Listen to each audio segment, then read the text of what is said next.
कुछ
मनीष सर, क्या साउंड सुनाई दे रहा है? हेलो। यस सर साउंड सुनाई दे रहा है, स्क्रीन भी विजिबल है। वीडियो का साउंड था प्रॉपर? वीडियो सर एक बार फिर से प्ले कीजिए ना वीडियो एक बार। एक मिनट हाँ। मुझे लग रहा है शायद वीडियो का साउंड सुनाई नहीं दे रहा होगा। नो सर, नहीं सर नहीं दे रहा सुनाई। ओके ठीक है।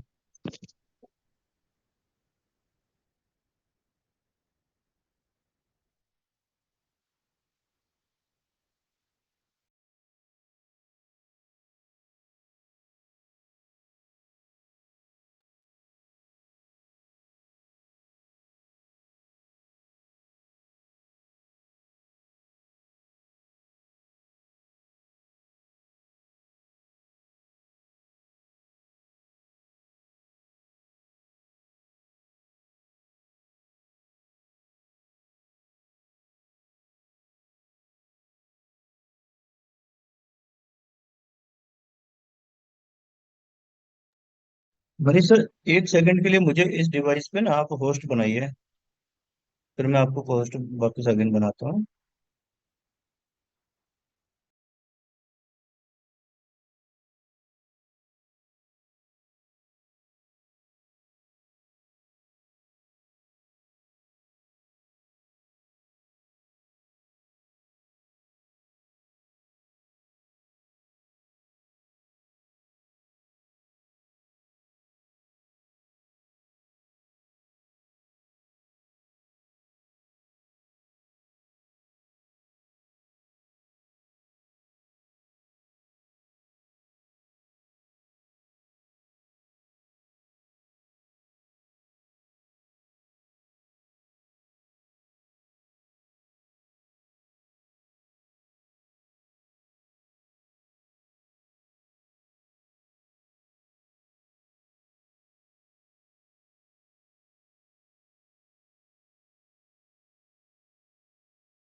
मनीष सर, एक आपको मैंने होस्ट बनाया हूँ।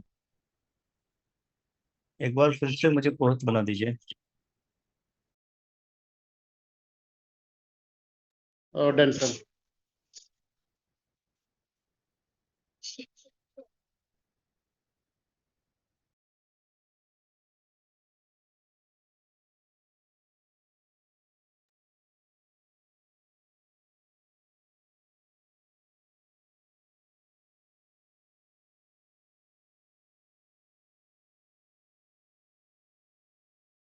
क्या यार, पतला होने के लिए बस चलते रहो चलते रहो चलते रहो, और ये मेरा वेट स्टबन एक्स की तरह जाने का नाम ही नहीं ले रहा।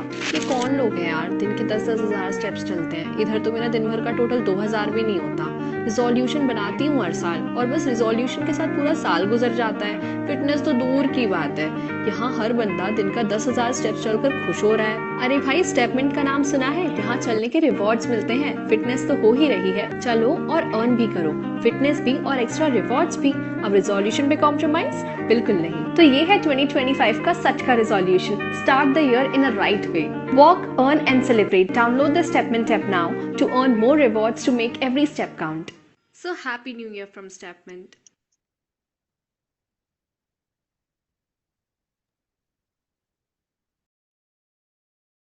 चलिए दोस्तों, तो एक बार फिर से मैं राजेश सोनोडिया आज के इस जूम अपॉर्चुनिटी कॉल में आप सभी का स्वागत करता हूं। और जैसे कि मैं चैट बॉक्स में देखा दोस्तों, चैट बॉक्स सिर्फ आपके लिए खुला था, जिसमें कि आप सिर्फ ये बता सकते थे कि ऐसे कितने पार्टिसिपेंट्स हैं जो पहली बार इस तरीके के जूम कॉल को अटेंड कर रहे हैं। बाकी रही बात रेट कम होने की, और रेट कम होने से लोग डर गए हैं, तो उस पर भी हम चर्चा करेंगे। और मॉर्निंग के सेशंस जो भी होते हैं उस पर हम ये सब बातें विस्तार पूर्वक बताते हैं कि रेट कम होने के रीजन क्या है। और बहुत जल्दी रेटों में भी आपको फिर से प्राइस ग्रोथ देखने को मिलेगी, और वही रिदम वही माहौल फिर से आ जाएगा जिसकी हमें बेसब्री से हम लोग इंतजार कर रहे हैं। सो उसके लिए आप पेशेंस बनाए रखिएगा, वो दिन बहुत जल्दी आने वाला है। बाकी आज के इस कॉल के लिए मैं आप सभी से रिक्वेस्ट करूंगा कि जितने भी लोग हमारे साथ पुराने एसोसिएट हैं, पूरे प्रेजेंटेशन को ध्यान पूर्वक सुनिए। किसी भी प्रकार के चैट बॉक्स में आप अब कमेंट्स ना करें। चाहे तो मनीष जी आप चैट बॉक्स को ऑफ कर सकते हैं। Right sir. हम लोग सिर्फ मीटिंग की मर्यादाओं को बना के चले तो ज्यादा बेहतर होगा। और जो मीटिंग्स ली जाती है दोस्तों, ये सब आपके पर्सनल ग्रोथ के हिसाब से ली जाती है, ताकि आप और आपके जितने ज्यादा नए लोगों को आप यहाँ पे इनवाइट कर सकते हैं उनका फायदा हो। ये मीटिंग हम सभी के लिए है, हम लोग एक कम्युनिटी का हिस्सा है जिसको बढ़ चढ़कर हम लोग पार्टिसिपेट करना चाहिए। तो एक बार फिर से आप सभी का मैं शुक्रगुजार हूँ जो काफी समय निकाल के आपने इस प्रेजेंटेशन को अटेंड किया। और मैं कोशिश करूंगा कि विस्तार पूर्वक आपको चीजें समझाने की कोशिश करूं। जितना मैं मुझसे बेहतर होगा मैं वो सारी चीजें आप तक डिलीवर करने की कोशिश करूंगा। तो यहाँ पे जितने भी लोग आज हमारे साथ अवेलेबल हैं, उन सभी से अगेन रिक्वेस्ट है कि आप पूरे प्रेजेंटेशन को ध्यान पूर्वक सुनने का प्रयास करें। किसी एकांत जगह में बैठ के या ऐसी जगह में बैठ के सुने जहाँ पे आपको किसी भी प्रकार का डिस्टरबेंस ना हो। सो मैं अपनी स्क्रीन शेयर करता हूँ। मनीष जी प्लीज हेल्प करिएगा बताने में कि क्या मेरी स्क्रीन विजुअल है। और यस सर, स्क्रीन अभी शो हो रही है, आपकी विजिबल है। चलिए, थैंक यू सर।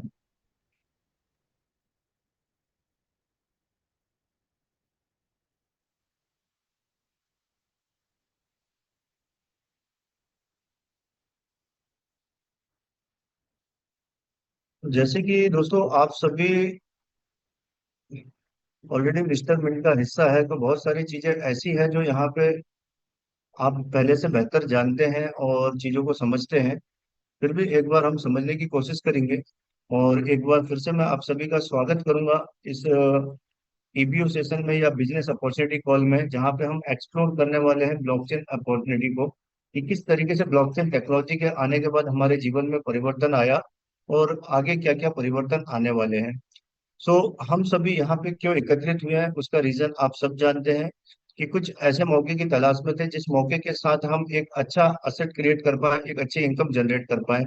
सो वो मौका आज आपके साथ है दोस्तों। वही प्रेजेंटेशन में आप सभी के बीच में रखने वाला हूँ। उस अपॉर्चुनिटी को आप सबके सामने एक बार फिर से मैं समझाने की कोशिश करूंगा और प्रयास करूंगा कि आपके जो सारे सपने हैं वो सारे सपने पूरे हों। और यहाँ बैठे 146 पार्टिसिपेंट्स है, इन सभी के बारे में मैं जहाँ तक जानता हूँ सभी का अपना एक विजन बोर्ड होगा। उस विजन बोर्ड में उनके अपने कुछ सपने होंगे, जैसे कि नई गाड़ी खरीदना है, या कहीं ट्रेवल करना है, अमीर बनना है, फैमिली को टाइम देना है, या खुद की फिटनेस पे ध्यान देना है और बहुत सक्सेस होकर दिखाना है। ये सब कहीं ना कहीं हमारे सपने होंगे, और इस तरीके से आप लोगों ने विजन बोर्ड तैयार करके रखा होगा। अगर किसी कारण से आपने अपना विजन बोर्ड तैयार नहीं किया है, तो आपसे रिक्वेस्ट रहेगी कि आप इस तरीके से एक विजन बोर्ड तैयार करें और डिजाइन करें, ताकि 2025 में हमारे सारे सपने पूरे हों। इन्हीं शुभकामनाओं के साथ एक वॉरेन बफेट का ये एक स्टेटमेंट है जिसमें उन्होंने कहा था कि अगर आप सोते समय भी पैसा नहीं बना रहे हैं तो आपको मरते समय तक पैसों के लिए काम करना पड़ेगा। मतलब कहने का यह है कि जिस समय अगर आप सो रहे हैं तो भी आपका पैसा आपके लिए काम करना चाहिए। ऐसा कोई बिजनेस, ऐसी कोई अपॉर्चुनिटी अगर हमारे साथ है तो हम उसके साथ काम करें, आगे बढ़ें और कोशिश करें कि हमारे को मतलब जीवन के आखिरी समय तक काम करने की जरूरत ना पड़े, पैसा हमारे लिए काम करे। और पैसा किस तरीके से काम करता है उसको समझाने के लिए ये चार क्वाड्रेंट है। इसके बारे में भी शायद आप लोग सभी भली भांति जानते हैं कि इस दुनिया में जितने भी लोग पैसा बनाते हैं, पैसा बनाने के सिर्फ ये 4 तरीके बताए गए हैं। उन तरीकों को भी हमने यहाँ चार दो कैटेगरी में बांटा हुआ है, जिसमें एक्टिव कैटेगरी और पैसिव कैटेगरी आती है। दोस्तों, एक्टिव एक्टिव कैटेगरी के अंतर्गत एम्प्लॉय और सेल्फ एम्प्लॉय लोग आते हैं। एम्प्लॉय के बारे में आप जानते हैं, ये लोग जॉब करते हैं, और सेल्फ एम्प्लॉय वो होते हैं जिनका अपना खुद का बिजनेस होता है या व्यापार होता है, जैसे डॉक्टर, वकील, इंजीनियर या शॉपकीपर, इनकी बात की जाए तो ये सेल्फ एम्प्लॉय कैटेगरी में आते हैं। वहीं पर पैसिव इनकम के दायरे में अगर हम देखें तो बिजनेस ओनर और इन्वेस्टर कैटेगरी के लोग आते हैं। बिजनेस ओनर का मतलब ये नहीं होता दोस्तों कि आपने एक पान ठेला खोला या आपकी एक किराने की दुकान है और आप बिजनेस ओनर बन गए। बिजनेस ओनर का मतलब ये होता है, जैसे आज हम बात करते हैं मैकडोनल्ड की या डोमिनोज की, एक पूरी फ्रेंचाइजी चल रही है, उसके माध्यम से ये पैसा बना पाते हैं। वहीं पर एक इन्वेस्टर कैटेगरी है दोस्तों, जहां पे इनको काम करने की जरूरत नहीं होती है और पैसा इनके लिए काम करता है। तो एक्टिव इनकम के अगर बात की जाए तो एक्टिव इनकम में लगभग 95% लोग आते हैं, और इन 95% लोगों के पास सिर्फ दुनिया का 5% पैसा है। वहीं पर अगर पैसिव इनकम की बात की जाए या पैसिव कैटेगरी की बात की जाए, जिसमें बिजनेस ओनर और इन्वेस्टर आते हैं, ये 5% है और इनके पास पूरी दुनिया का 95% पैसा है। तो दोस्तों, ये अब आपको डिसाइड करना है कि आप एक्टिव कैटेगरी में आना चाहते हैं या पैसिव कैटेगरी में आना चाहते हैं। क्योंकि मैं जहां तक समझ सकता हूँ, जो राइट साइड में पैसिव कैटेगरी बताई गई है, इस पैसिव कैटेगरी में कंपटीशन बहुत कम है और बहुत ज्यादा पैसा है। तो मैं तो इस कैटेगरी में आना चाहता हूँ, बाकी आपकी चॉइस है कि आप किस कैटेगरी में रहना चाहते हैं। आगे हम बात करते हैं कि जब भी कहीं कोई इन्वेस्टमेंट की बात आती है, तो लोगों को इन्वेस्टमेंट करने से डर लगता है। क्यों? क्योंकि उनको लगता है कि कंपनी भाग ना जाए, मेरा पैसा डूब ना जाए। लेकिन इस चार्ट के माध्यम से दोस्तों आप समझ सकते हैं कि जिस व्यक्ति ने जितना बड़ा रिस्क लिया है, उस व्यक्ति ने उतना ज्यादा रिटर्न लिया है या पैसा बनाया है। तो रिस्क तो आपको लेना पड़ता है, चाहे आप बाइक चला रहे हो तो भी एक रिस्क है, कार चला रहे हो तो भी रिस्क है, या दुनिया का ऐसा कोई काम नहीं है जहां पे रिस्क इन्वॉल्व नहीं होती है।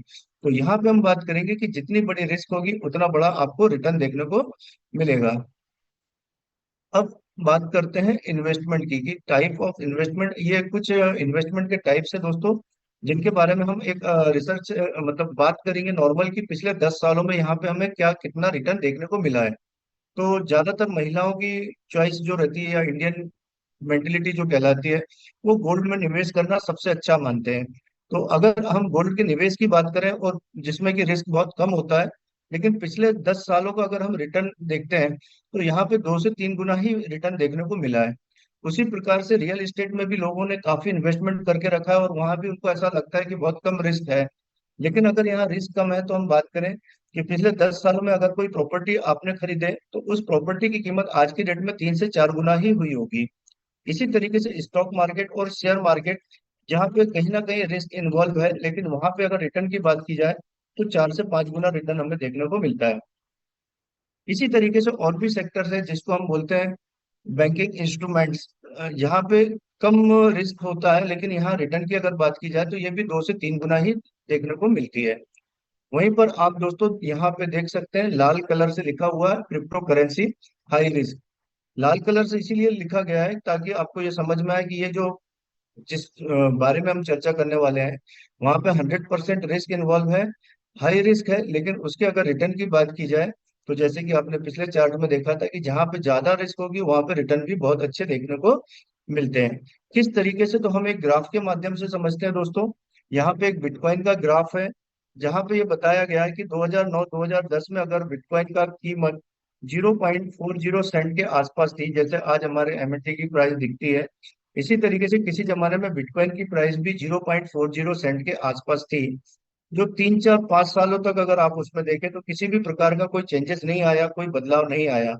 लेकिन 2020 आते तक एक बिटकॉइन की कीमत दोस्तों लगभग $28,800 के आसपास हो गई थी। अगर हमने 2010 में 1,000 रुपए की भी बिटकॉइन खरीदे होते, तो 2020 आते तक हमारे 1,000 रुपए की कीमत लगभग 7 करोड़ 20 लाख रुपए होती। दोस्तों, ये ग्राफ यही नहीं रुका। 2021 की हम बात करते हैं, नवंबर, यहाँ पे एक बिटकॉइन की कीमत लगभग $68,000 के आसपास थी। अगर आपका 1,000 रुपए का जो निवेश था 2010 में, वो 2021 आते तक लगभग 17 करोड़ रुपए बन चुका होता। इसी तरीके से बिटकॉइन का जो हाईएस्ट था, ऑल टाइम हाई था, वो लगभग $1 लाख के आसपास था। तो जो आपका 1,000 रुपये का जो निवेश था, जो आपने 2010 में निवेश किए थे, वो लगभग 25 करोड़ रुपए बन चुका होगा। तो ये एक पावर थी दोस्तों क्रिप्टो करेंसी की, बिटकॉइन की, जिसके बारे में मैंने बताया कि इतना अच्छा रिटर्न आपको इंडस्ट्री में कहीं भी देखने को नहीं मिलता है। और यही रीजन है हम लोग क्रिप्टो की बात करते हैं और क्रिप्टो में इन्वेस्टमेंट की बात करते हैं। अब बिटकॉइन तो शायद आपके हाथों से मौका निकल गया, लेकिन दोबारा एक मौका फिर से आया था हमारी जिंदगी में 2016-17 के आसपास, जब एक और अपॉर्चुनिटी हमें मिली जिसका नाम था इथेरियम। अगर इथेरियम में भी हम 1,000 रुपये का इन्वेस्टमेंट करते हैं तो मात्र 7 सालों में अगर हम देखें तो वो लगभग 5 करोड़ के आसपास बन चुका होता। तो ये एक इथेरियम था जो बिटकॉइन के जैसे ही काफी अच्छी ग्रोथ दिया, जहाँ पे लोगों ने अच्छा पैसा बनाया। उसी तरीके से 4 साल पहले एक और क्रिप्टो करेंसी मार्केट में देखने को मिली जिसका नाम था सोलाना। सोलाना का भी इनिशियल प्राइस कुछ इसी तरीके था, लेकिन अगर आपने थोड़ा बहुत भी इन्वेस्टमेंट किया होता तो शायद वो भी आपको 3 करोड़ रुपए के आसपास रिटर्न दे के जाता। तो दोस्तों ये थी क्रिप्टो करेंसी जहां पे हमने बात की है बिटकॉइन, इथेरियम, सोलाना की, और वहां हमने देखा कि किस तरीके से यहाँ पे प्राइस में अप्स डाउन आए। ये चार्ट में आप देख पा रहे होंगे कि किस तरीके से प्राइस पहले ग्रो भी किया था, फिर डाउन भी हुआ, फिर वापस रिकवर किया। तो ये उतार चढ़ाव चलते रहेंगे दोस्तों, और यही एक चीज होती है कि जब तक ग्राफ में अगर ये उतार चढ़ाव देखने को नहीं मिलते, तब तक वो क्रिप्टो आपके लिए अच्छा नहीं माना जाता। सो क्रिप्टो को लेके आज मार्केट में क्या क्या चीजें हो रही है, थोड़ा सा हम उसके बारे में एक नजर डालते हैं कि ऐसे कौन कौन से लोग हैं या कौन सी इंडस्ट्री है जिन्होंने क्रिप्टो करेंसी की होल्डिंग करके रखी है, या ग्लोबल मार्केट में क्रिप्टो का क्या रुझान है। तो यहाँ पे देखिए एक डाटा है जिसमें हम बात करते हैं, माइक्रो स्ट्रेटजी एक कंपनी है जो कि आईटी बिजनेस इंटेलिजेंस या बीआई सॉफ्टवेयर एंड सर्विस कहलाती है। ये माइक्रो स्ट्रेटजी के पास लगभग 1,52,800 बिटकॉइन की होल्डिंग है, जो इंडियन रुपीस में बात की जाए तो लगभग 37,500 करोड़ रुपए के आसपास होती है। यह बिटकॉइन को अपनी ट्रेजरी में रिजर्व करके रख चुकी है।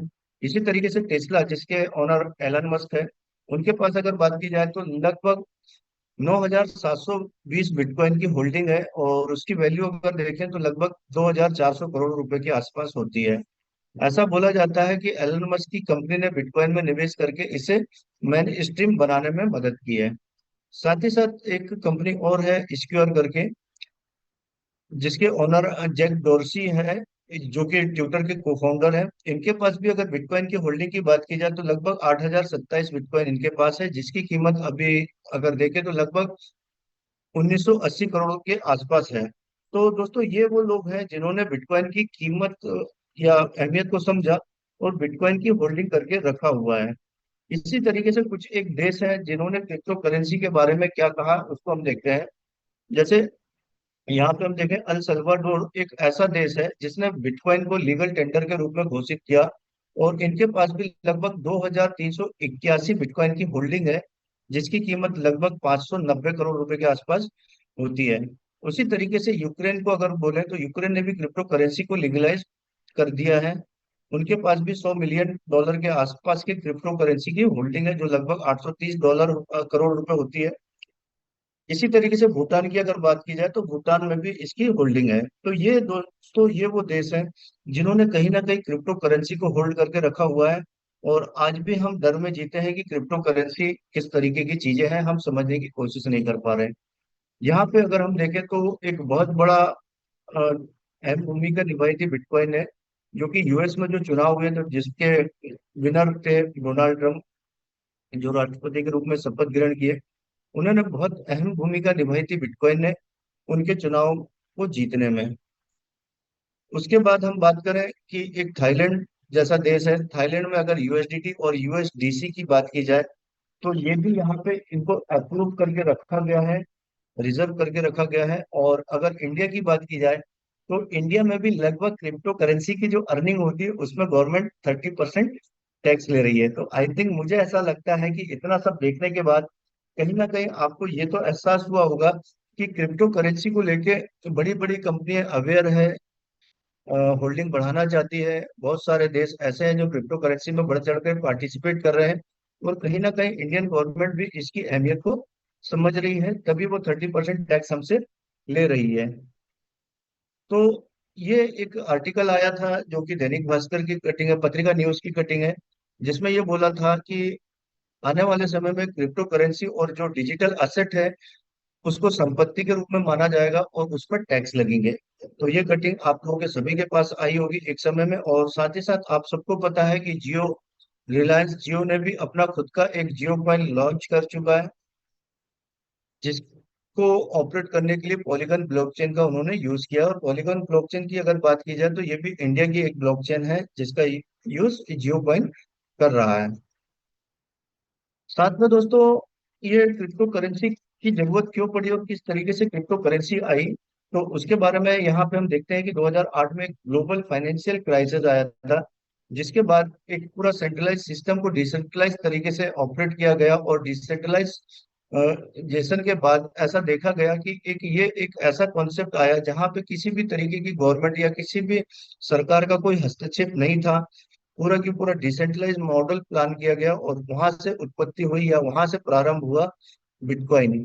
तो बिटकॉइन के आने के बाद ये सारी की सारी चीजें डिसेंट्रलाइज तरीके से ऑपरेट होने लगी। तो इसको समझने के लिए हम देखते हैं कि ऐसा क्या था कि बिटकॉइन या ब्लॉकचेन के आने के बाद ऐसी क्या नई चीजें थी या क्या रीजन थे जिसके चलते क्रिप्टो करेंसी को अडॉप्ट किया गया या इसके एक्सेप्टेंस बढ़े। तो वहां पे सबसे पहले जो देखें तो मुख्य बिंदु जो है इसका, ये 100% डिसेंट्रलाइज है, मतलब कोई भी सरकार इस पर हस्तक्षेप नहीं करती।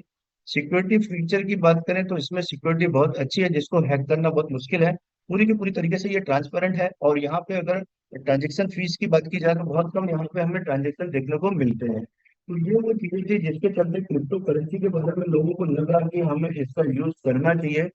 साथ ही साथ ब्लॉकचेन क्या है इसके बारे में भी अगर हम समझें तो ब्लॉकचेन को अगर हम देखें तो ये एक पब्लिक डिस्ट्रीब्यूशन मॉडल है या एक ऐसा मॉडल है जिसको लोग हैक नहीं कर सकते। ये इनक्रिप्टेड फॉर्म में होता है और इसका मल्टीपल क्षेत्रों में यूज होता है। बट पहला जो यूज था वो बिटकॉइन के रूप में आया। और जो बाकी के यूजेस हैं वहाँ जैसे supply chain management, health care segment, finance और banking, voting system, real estate, digital identity management, ये सब सेक्टरों में ब्लॉकचेन के माध्यम से इन सब सेक्टरों में यूजेस धीरे धीरे बढ़ते जाएंगे। और आने वाले समय में ये सब चीजों में हमें ब्लॉकचेन का यूज करना ही करना पड़ेगा। सो पहला यूज था उनका क्रिप्टो करेंसी के तौर पे। तो हम समझते हैं कि ऐसे कौन से क्रिप्टो करेंसी के ऐसे कौन से फैक्टर है जिसके चलते हम क्रिप्टो करेंसी के माध्यम से अच्छा पैसा बना सकते हैं। तो दोस्तों, जब भी क्रिप्टो करेंसी की बात आती है तो सबसे पहले हमें ये चूज करना होता है कि ऐसा कौन सा क्रिप्टो प्रोडक्ट है जो कि सही है या किस प्रोजेक्ट में हमें पार्टिसिपेट करना चाहिए। तो अगर ये चीज आपको पता है दोस्तों तो आप क्रिप्टो करेंसी में पार्टिसिपेट कर सकते हैं। साथ ही साथ आपको सही समय में एंट्री और सही समय में एग्जिट के बारे में पता होना चाहिए कि कब हमें क्रिप्टो मार्केट में एंट्री लेना है और कब हमें यहाँ से एग्जिट होना है। साथ ही साथ ये पूरा की पूरा होल्डिंग और पेशेंस का खेल है दोस्तों। जैसे कि जब भी बात होती है क्रिप्टो करेंसी में कि ज्यादा बेनिफिट या ज्यादा ग्रोथ कब मिलेगी, तो अगर आप यहाँ लंबे समय के लिए होल्ड करते हैं तो यहाँ पे एक अच्छा सक्सेस रेशो आपको देखने को मिलेगा।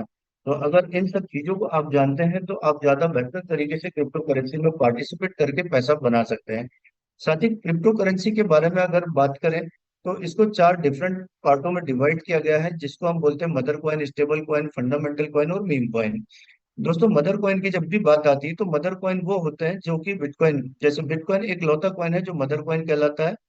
स्टेबल कॉइन की जब बात आती है तो यूएसडीटी, जैसे यूएस डॉलर कहलाता है ऐसे यूएसडीटी जो टीथर है ये स्टेबल कॉइन की कैटेगरी में आता है। वहीं पर मीम कॉइन की बात करें तो लोगों के पास आजकल पेपे, शिबुइन, डॉज कॉइन, ये कॉइन है जिनके पीछे कोई टेक्नोलॉजी नहीं होती, कोई फंडामेंटल्स नहीं होते, कोई यूज केस नहीं होते। बस एक सोशल मीडिया पे न्यूज आती है जिसके चलते इनके प्राइस एकदम से ग्रो कर जाते हैं और फिर थोड़ी देर बाद वो प्राइस डाउन हो जाते हैं। तो हमारी यही सलाह रहती है कि ऐसे कॉइनों में आप निवेश ना करें।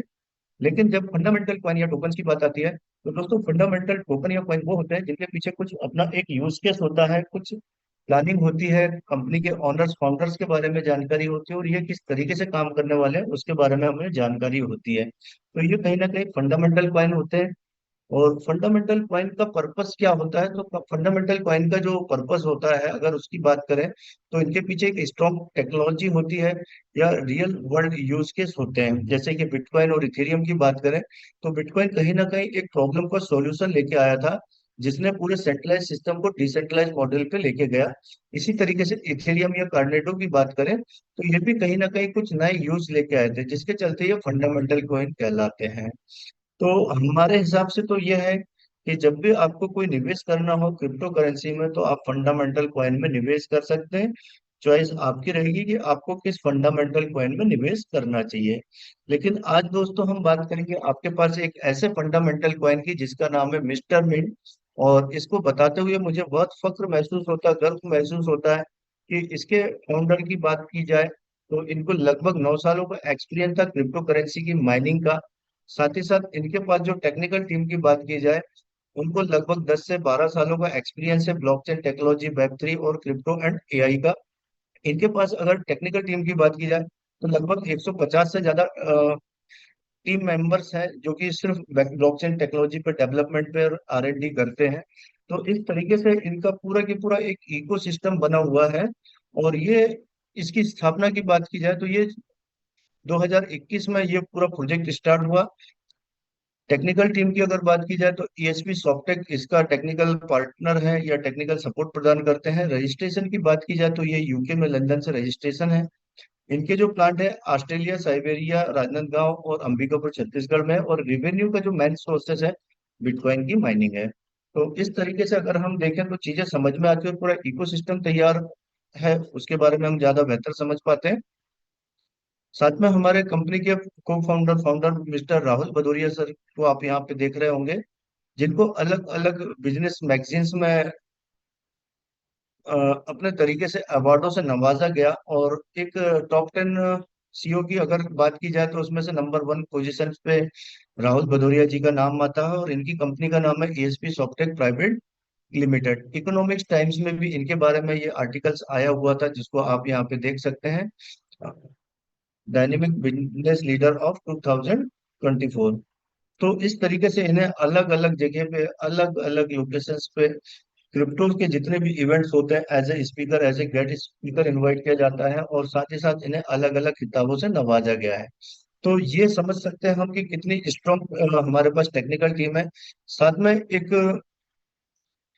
क्रिप्टो से रिलेटेड इवेंट की बात की जाए जिसका नाम है टोकन 2049। ये बहुत बड़ा क्रिप्टो का इवेंट होता है, जहां पे स्टेटमेंट को as a community partner invite किया गया था, जो कि सिंगापुर में हुआ था। इकोसिस्टम की बात की जाए तो इनके पास मिस्टर मिंट का जो पूरा इकोसिस्टम है, अलग अलग प्रोजेक्ट है, जिसके माध्यम से हम यहाँ पे रन कर पा रहे हैं, चीजों को ऑपरेट कर पा रहे हैं। इनका सबसे पहला प्रोजेक्ट जो आया था उसका नाम था मिंट फोर्स। देन उसके बाद NFT मार्केट प्लेस। फिर थर्ड प्रोडक्ट आया स्टेटमेंट। चौथा प्रोजेक्ट जो था उसका नाम है स्पोर्ट्स मिंट। आने वाले समय में हम देखेंगे मिस्टर मिंट का एक्सचेंज और साथ ही साथ ब्लॉकचेन। तो ये अलग अलग प्रोजेक्ट हैं जो दोस्तों हमें समय समय पे देखने को मिलने वाले हैं। और इस तरीके से ये पूरा की पूरा इसका एक MNT का टोकोनॉमिक्स है या ओवरव्यू है। यहाँ पे प्राइस की अगर हम बात करें तो जब स्टार्टिंग प्राइस था 0.054 सेंट से स्टार्ट हुआ था, जो कि अपना ऑल टाइम हाई बनाया था 0.88 सेंट के आसपास।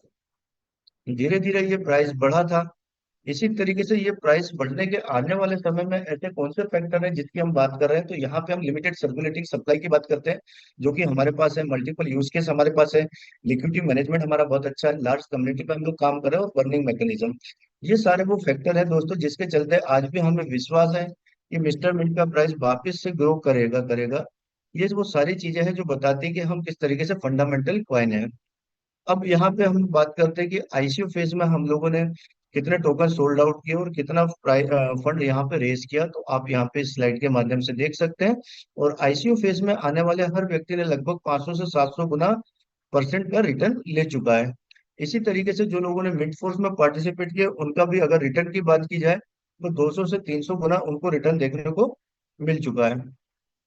इसी तरीके से हम बात करते हैं अपना अगला प्रोजेक्ट स्टेटमेंट की। स्टेटमेंट को बताने से पहले दोस्तों मैं एक छोटा सा वीडियो आपको फिर से शेयर करना चाहूंगा कि ऐसा क्या जरूरत आन पड़ी हमें, जो कि हमें स्टेटमेंट जैसे प्रोजेक्ट को लेके आना पड़ा।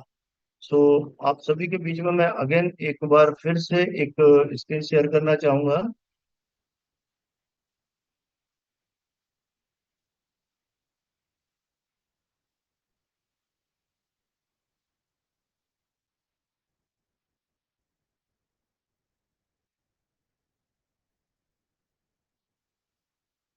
तो पेशेंस बना रखिए दोस्तों, एक सेकंड में हम लोग फिर से कंटिन्यू करते हैं।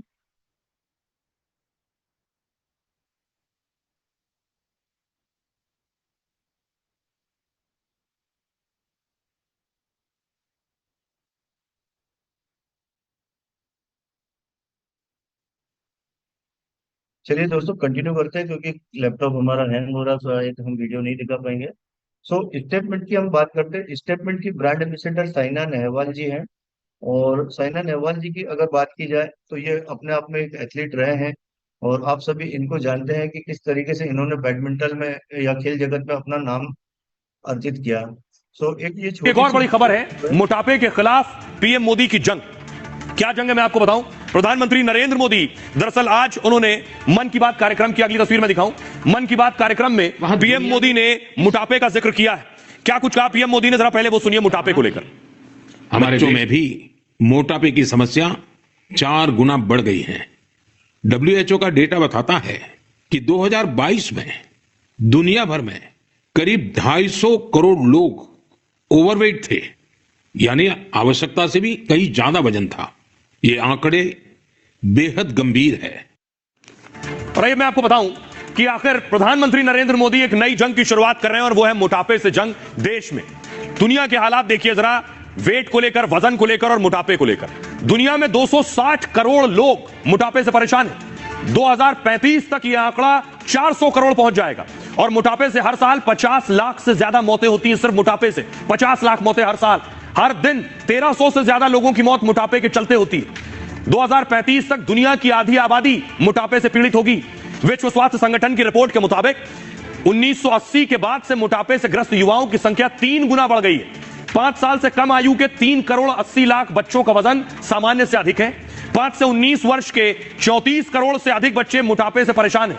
दुनिया का हर 8 में से 1 व्यक्ति मोटापे से पीड़ित है। दुनिया भर में करोड़ों लोग मोटापे से परेशान हैं। डब्ल्यूएचओ का कहना है कि मोटापे की बीमारी महामारी बन चुकी है।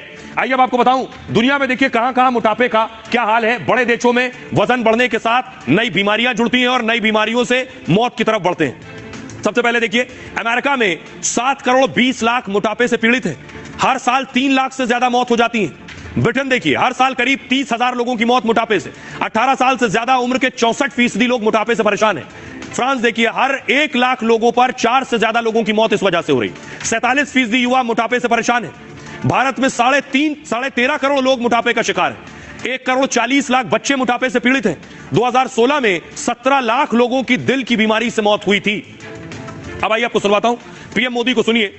उन्होंने इस नई जंग को छेड़ा है जो मोटापे को खत्म करने के लिए है और लोगों को स्वस्थ बनाने के लिए।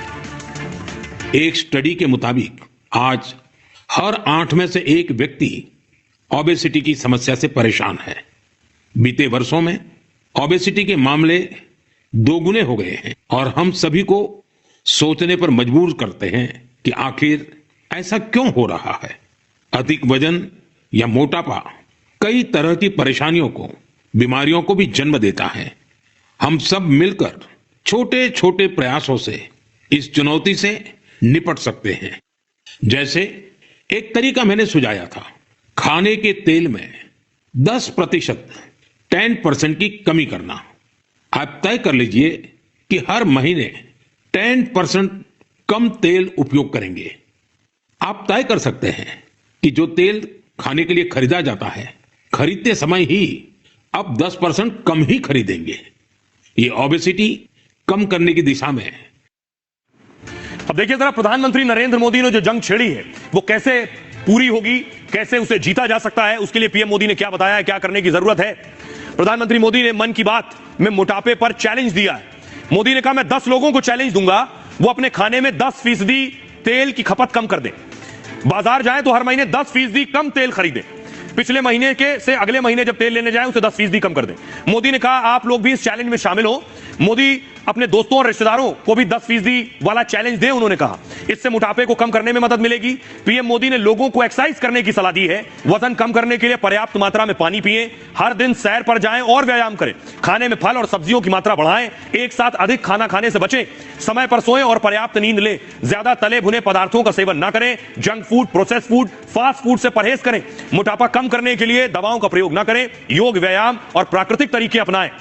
सुनिए जरा क्या कुछ कह रहे हैं एथलीट नीरज चोपड़ा और निखत जरीन। जब मैंने ग्राउंड पे जाना स्टार्ट किया था तो उस टाइम में भी मेरा भी काफ़ी मोटापा था, और मैंने जब ट्रेनिंग स्टार्ट की, अच्छा खाना स्टार्ट किया, तो काफ़ी हेल्थ में मेरे सुधार आया। और उसके बाद जब मैं एक प्रोफेशनल एथलीट बन गया तो उसमें भी मेरी काफ़ी हेल्प मिली।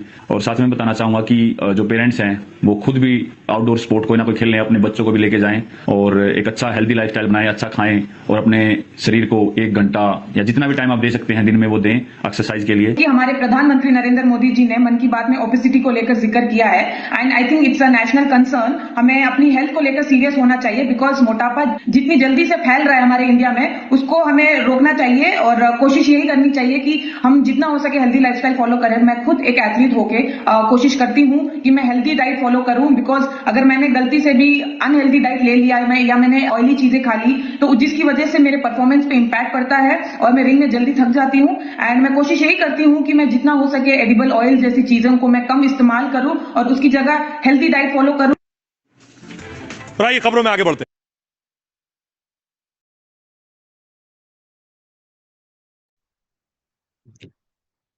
दोस्तों देखा आपने कि स्टेटमेंट प्रोडक्ट की हमें जरूरत क्यों पड़ी और स्टेटमेंट जैसा प्रोडक्ट या कॉन्सेप्ट क्यों लाया गया। क्योंकि आज देश के प्रधानमंत्री मोदी जी वो खुद चिंता कर रहे हैं मोटापे को लेकर कि दुनिया में या देश में अगर देखा जाए तो मोटापे का प्रतिशत किस तरीके से बढ़ रहा है। तो जब देश के प्रधानमंत्री को चिंता है तो उसी तरीके से मिस्टर मिंट ने एक प्रोडक्ट लॉन्च किया जिसको विशेष तौर पे आपका ध्यान रखते हुए बनाया गया कि किस तरीके से आप अपनी हेल्थ के साथ साथ वेल्थ बना सकते हैं। दोस्तों ये जो प्रोजेक्ट बना, ये पूरा के पूरा प्रोजेक्ट या प्रोडक्ट आप लोगों के लिए लाया गया जहाँ पे ये बताया गया कि अगर आप 10,000 कदम डेली वॉक करते हैं तो आप काफी सारी जो आपको डिसीज होने वाली या हो चुकी है उनको आप काफी हद तक रिड्यूस कर सकते हैं। जैसे कि आपको बताया गया कि जो एक ग्लोबल प्रॉब्लम है या एक समस्या बनी हुई है दुनिया भर में, मोटापा, मोटापे के कारण डायबिटीज है, ब्लड प्रेशर, ब्लड शुगर जैसी प्रॉब्लम्स होती है, फिजिकल इनएक्टिविटी जैसी चीजें होती है, या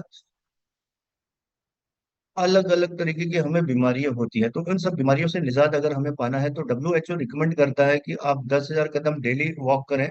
और अगर आप 10,000 कदम डेली वॉक करते हैं तो उससे आपका शारीरिक स्वास्थ्य में सुधार आता है, मोटापा कम होता है या वजन नियंत्रण में आता है, हृदय रोग के खतरे या जो बोलते हैं हार्ट अटैक के चांसेस कम हो जाते हैं, और डायबिटीज को भी आप काफी हद तक कंट्रोल कर सकते हैं। तो ये सारी चीजें हैं दोस्तों जो कि ये बताती है कि आप अगर 10,000 कदम चलते हैं तो उससे आप अपने शरीर को एक बेहतर लाभ देते हैं। पर्पस हमारा यही है कि आप डेली 10,000 कदम वॉक करें और वॉक करने के दौरान इन सारी चीजों को कंट्रोल करें। लेकिन ये सब चीजें जानने के बाद भी अगर देखा जाए तो एक आंकड़ा हमें देखने को मिला जो लगभग 3 साढ़े 3% के आसपास है कि सिर्फ 3 साढ़े 3% लोग ही ऐसे हैं जो इन चीजों को फॉलो करते हैं और इसको पे इम्प्लीमेंट करते हैं। तो उसको जानने की वजह जानी गई कि भाई ऐसा क्या रीजन है कि लोगों को ये पता है कि मॉर्निंग वॉक बहुत अच्छा होता है लेकिन लोग वॉकिंग नहीं कर पाते। तो ये पाया गया कि ह्यूमन में मोटिवेशन की कमी थी। मतलब जनरली लोगों की एक टेंडेंसी होती है, मेंटेलिटी होती है कि हमें भी जनरली जब भी हम वॉक करें तो हमें इंस्टेंट कुछ ना कुछ रिवॉर्ड मिलने चाहिए। अगर हमें इंस्टेंट कुछ रिवॉर्ड मिलते हैं तो शायद हम डेली बेसिस में इन एक्टिविटी को कंटिन्यू कर पाए। इसी तरीके से लोगों को ये लगता है कि हमें कहीं ना कहीं पैसों का कुछ लालच मिले या मॉनेटरी बेनिफिट्स मिले जिसके चलते हम डेली 10,000 कदम वॉक कर सकते। मतलब लोगों को अपने स्वास्थ्य की चिंता कम है, बाकी बेनिफिट्स की चिंता ज्यादा है, उसके चलते लोग इन चीजों को कंटिन्यू फॉलो नहीं कर पाते। लेकिन जो भी व्यक्ति इनको फॉलो करता है, 10,000 कदम डेली चलता है, तो वहां पे उनको अपनी सेहत के साथ साथ कहीं ना कहीं वेल्थ का बेनिफिट देती स्टेटमेंट, जो कि कॉन्सेप्ट बना हुआ मूव टू अर्न पे। ये एक ऐसा कॉन्सेप्ट है जो कि Web 3.0 टेक्नोलॉजी के माध्यम से आपके मोबाइल के थ्रू कनेक्ट किया गया, जहाँ पे आप अपनी हेल्थ के साथ साथ वेल्थ बना सकते हैं। तो how to earn from Mister Mint में आके हम किस तरीके से अर्न कर सकते हैं। तो यहाँ पे दोस्तों आप मूव टू अर्न के माध्यम से अर्न कर सकते हैं, रिफर के माध्यम से अर्न कर सकते हैं, साथ ही कम्युनिटी बना के आप रिवॉर्ड अर्न कर सकते हैं, लेवल रिवॉर्ड अर्न कर सकते हैं, और साथ ही रिवॉर्ड एंड रिकॉग्नाइजेशन आपको देखने को मिलते हैं। तो करना क्या होगा मूव टू अर्न रिवॉर्ड के लिए? तो दोस्तों उसके लिए सिर्फ ये 3 स्टेप्स है जिसको आपको करना है। पहली स्टेप में आपको एक सब्सक्रिप्शन या एनएफटी पैकेज बाय करना होता है जो कि एनुअल सब्सक्रिप्शन है। सेकंड स्टेप में आपको 10,000 स्टेप पर डे वॉक करना होता है उस एक्टिविटी के हिसाब से। और थर्ड स्टेप में अगर हम देखें तो थर्ड स्टेप में आप अपने क्रिप्टो रिवार्ड्स को डेली इन्वेस्ट कर सकते हैं। तो ये सिर्फ 3 सिंपल सी स्टेप है जहां पे आपको 6 घंटे के अंदर 10,000 कदम वॉक करना होता है। साथ में हर एक एनएफटी का अपना एक अलग सब्सक्रिप्शन मॉडल है। उन सब्सक्रिप्शन मॉडल को अगर हम यहाँ पे देखें तो ये आपको 5 तरीके के सब्सक्रिप्शन मॉडल दिखाई दे रहे हैं जो कि $500 से लेकर $10,000 तक के हैं। $500 के सब्सक्रिप्शन मॉडल में दोस्तों आपको 0.40% डेली रिवार्ड मिलता है जो कि एमएनटी के फॉर्म में होता है। इसको एक एवरेज माने तो 12% पर मंथ, और ईयरली देखें तो लगभग 146% रिटर्न आता है जो कि एमएनटी के फॉर्म में होता है। आप इसको ये ना समझे कि $500 का 146% आपको रिटर्न मिल रहा है।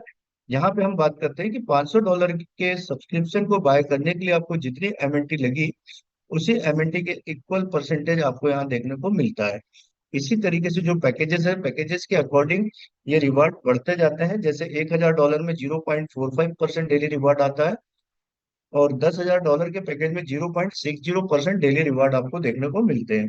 तो ये प्लान है दोस्तों, इस प्लान के अकॉर्डिंग आप बाय कर सकते हैं। और एक छोटा सा ये कैलकुलेशन बताया था, लेकिन मैं इसकी अभी बात फिलहाल नहीं करूंगा क्योंकि आने वाले समय में कुछ करेक्शंस आपको देखने को मिलेंगे। रिफरल इनकम की अगर हम बात करें कि अगर कोई चीज हमें अच्छी लगती है तो हम अपने साथियों को इसके बारे में जानकारी देते हैं, और जब भी हम अपने साथियों को इसके बारे में बताते हैं तो हमें 5% रिफरल कमीशन आता है। मतलब जब भी हम किसी भी व्यक्ति को इस प्रोजेक्ट के बारे में बताते हैं और जिस भी पैकेज से सामने वाला व्यक्ति यहाँ पे पार्टिसिपेट करता है या जो भी एनएफटी वो बाय करता है उसका 5% के इक्वल आपको एमएनटी एज ए रिवार्ड मिलती है। और यहाँ पे आप अनलिमिटेड लोगों को रिफर कर सकते हैं, जितने लोगों को आप रिफर करेंगे उतने बार आपको यहाँ पे 5% डायरेक्ट कमीशन आता है। लेकिन जब आप 2 या 2 से ज्यादा लोगों को इसके बारे में जानकारी देते हैं तो ये कमीशन 10% मैचिंग बोनस के रूप में भी आपको मिलता है जो कि एमएनटी के फॉर्म में ही होता है। किस तरीके से, तो वो आप अपने सीनियर्स के साथ बैठ के इसको समझ सकते हैं। आगे कुछ चीजें और है जो कि हमारा स्टेटमेंट का नेक्स्ट फेज आने वाला है, जहाँ पे हमें ये चीजें देखने को मिलेगी। वहां पे हम देख सकते हैं सोशल फीड, हेल्थ प्रोफाइल हमारी जो रहेगी वो पूरी की पूरी ब्लॉकचेन में चली जाएगी।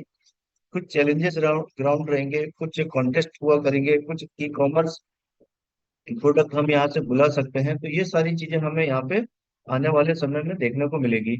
साथ में हम बात करते हैं एक और यूज केस की जिसको हम बोल सकते हैं स्किल बेस्ड फैंटेसी गेम, जिसका नाम है स्पोर्ट्समैन। इसके ब्रांड एम्बेसडर है हरभजन सिंह। हरभजन सिंह इस प्रोडक्ट को प्रमोट कर रहे हैं। ये पहला प्रोजेक्ट है जो कि ब्लॉकचेन टेक्नोलॉजी पे आया है। इसके पहले तक जो भी गेम थे सभी एक ही पैरामीटर पे होते थे जो कि सेंट्रलाइज तरीके से खेले जाते थे। ये पहला गेम है जो कि डिसेंट्रलाइज तरीके से ब्लॉकचेन पे खेला जाएगा। सो स्पोर्ट्समेंट में अलग अलग शहरों में हमारी स्पॉन्सरशिप हुई है। जैसे सूरत में एमपी टाइगर्स जो थी उसने लीड किया और वहां पे कुछ मैचेस खेले। इसी तरीके से छत्तीसगढ़ वॉरियर एक टीम थी जो कि जिसके कप्तान सुरेश रैना जी थे, और इस टीम ने फाइनल में जीता छत्तीसगढ़ रायपुर में जाके। तो इस तरीके से आने वाले समय में हम अपनी टीमों को अलग अलग जगहों पे और अलग अलग माध्यम से देखेंगे। साथ में हमारी ब्लॉकचेन बहुत जल्दी लाइव होने वाली है, और ब्लॉकचेन के आने के बाद ऐसे क्या फायदे होंगे उसको हम समझते हैं। तो यहाँ पे जो ट्रांजेक्शन स्पीड होती है दोस्तों वो हाई हो जाएगी, पर ट्रांजेक्शन काफी स्पीड से हुआ करेंगे, लोअर गैस फीस लगेगी। ये क्रॉस चेन ब्लॉकचेन होगी, मल्टी लेयर ऑथेंटिकेशन होंगे, और ये हाइब्रिड ब्लॉकचेन होगी जो कि पब्लिकली एंड प्राइवेट सेगमेंट में दिखेगी। साथ ही साथ हमारा एक्सचेंज आएगा दोस्तों। एक्सचेंज के आने के बाद हम यहाँ पे फ्यूचर ट्रेडिंग, ऑप्शन ट्रेडिंग कर सकते हैं, स्टेकिंग कर सकते हैं। एक सबसे अच्छा फीचर्स यहाँ देखने को मिलेगा सिस्टमेटिक इन्वेस्टमेंट प्लान, जिसको हम लोग एसआईपी का नाम देते हैं, और एआई एजेंट ट्रेडिंग।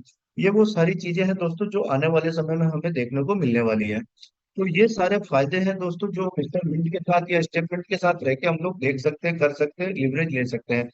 लेकिन दोस्तों यहाँ पे एक डिस्क्लेमर भी है कि हम किसी भी प्रकार के फाइनेंशियल मार्केट के एक्सपर्ट नहीं है, ना ही हम किसी भी प्रकार के आरओआई या ग्रेडेंटेड इनकम की यहाँ पे बात करते हैं। ये जितनी भी बातें बताई गई वो प्रीवियस रिकॉर्ड को देखते हुए बताई गई, या पहले जो हम लोगों ने अर्न किया या पहले जो रिवार्ड मिलते थे उसके तहत ये बातें बताई गई। क्रिप्टो करेंसी में दोस्तों कहीं ना कहीं जिस तरीके से हम लोग प्रॉफिट देख रहे हैं उसी तरीके से रिस्क भी इन्वॉल्व है, और ये रिस्क इस तरीके से इन्वॉल्व होता है कि जिसके तहत अगर आप पेशेंस रखते हैं तो ही आप पैसा बना पाते हैं, अदरवाइज जल्दबाजी करते हो तो एक बड़ा लॉस कर सकते हैं। तो ये पेशेंस का खेल है, यहाँ पे आपको थोड़ा सा धैर्य रखना पड़ता है। साथ में एक सलाह दी जाती है कि जब भी आप यहाँ पे इन्वेस्ट करते हैं तो किसी भी प्रकार के पैसों का लेन देन ना करें, पैसों को उधार ना लाए, क्रेडिट कार्ड से ना लाए, या किसी तरीके से ब्याज पे पैसों को लाके इन्वेस्टमेंट ना करें। यहाँ पे अगर जितनी आपकी क्षमता उस हिसाब से ही आप इन्वेस्टमेंट कर सकते हैं और उसके अकॉर्डिंग चीजों को समझते हुए इसका लाभ ले सकते हैं। तो दोस्तों ये छोटा सा डिस्क्लेमर है, उम्मीद करता हूँ ये चीज आपको समझ में आई होगी। और लास्ट में बस ये बोलूंगा, मौका और आभास, ये वो दो चीजें हैं दोस्तों जो एक साथ नहीं मिलती, क्योंकि जब मौका होता है तो हमें उसका आभास नहीं होता, और जब हमें आभास होता है तब तक पता चलता है कि मौका हमारे हाथ से निकल चुका है। जैसे कि हो सकता है कि आपको 10 साल पहले किसी प्रॉपर्टी के बारे में किसी ने बताया होगा, या किसी मकान दुकान के बारे में बताया होगा जब उसकी कीमत बहुत कम थी, लेकिन आज उसकी जब कीमत बढ़ गई तब आपको एहसास होता है कि काश मैं उस समय लिया होता तो आज शायद मैं भी कुछ और होता। इसी तरीके से हो सकता है किसी जॉब का ऑफर आपको आया हो और आपने उस जॉब के ऑफर को ठुकरा दिया हो, लेकिन आज आपको एहसास होता काश उस जॉब को मैं कर लिया होता।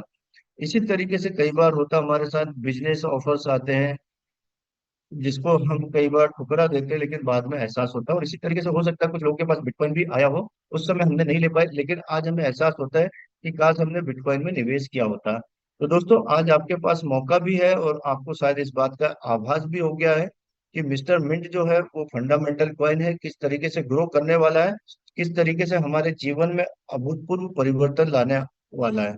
तो अगर आप इन चीजों को ध्यान रखते हैं और इन्वेस्टमेंट करना चाहते हैं तो आप अपना इन्वेस्टमेंट कर सकते हैं। बाकी धैर्य रखिए, सब्र का फल मीठा होता है। आने वाले समय में हम भी एक माइलस्टोन स्थापित करेंगे मिस्टर मिंट के माध्यम से, जब भी हमारी ब्लॉकचेन आएगी या एक्सचेंज आएगा उसके माध्यम से। तो इसी के साथ मैं आप सभी को एक बार दिल से धन्यवाद देना चाहता हूँ, और होस्ट से रिक्वेस्ट करना चाहता हूँ कि प्रेजेंटेशन को यहीं पर एंड कर सकते हैं। थैंक यू दोस्तों, ओके। आप सभी ने पेशेंसफुल पूर्वक पूरे प्रेजेंटेशन को अटेंड किया। तो मिलते हैं मॉर्निंग में 6:30 बजे, जहाँ पे हम लोग एजुकेशन कॉल की बात करते हैं। सो होस्ट चाहे तो यस सर।